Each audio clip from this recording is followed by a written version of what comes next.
Jenis-jenis teman pengertian. Hahaha. Yang pertama, kasih tisu saat teman menangis.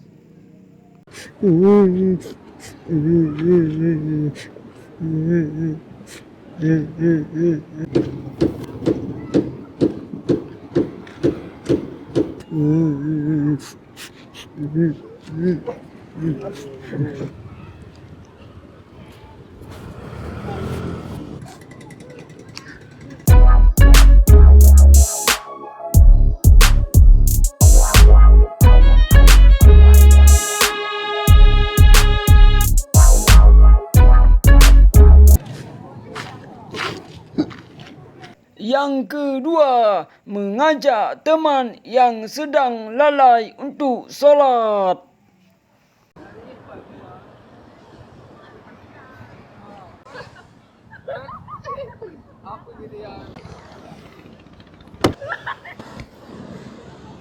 Jom salat.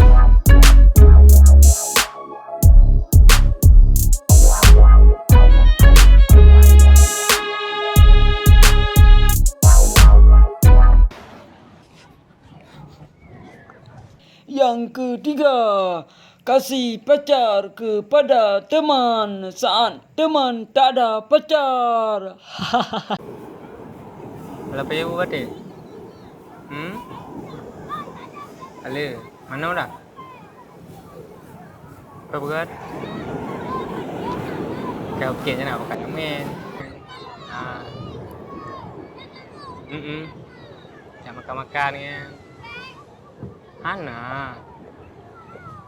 Dua mentang kurang rame-rame dah.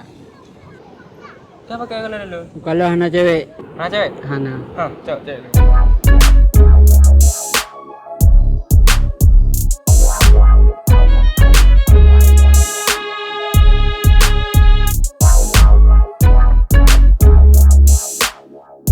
Halo sayang.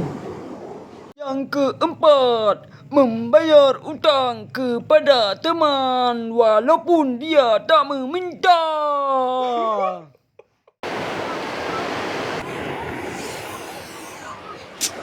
Sakit tak? Pengkan.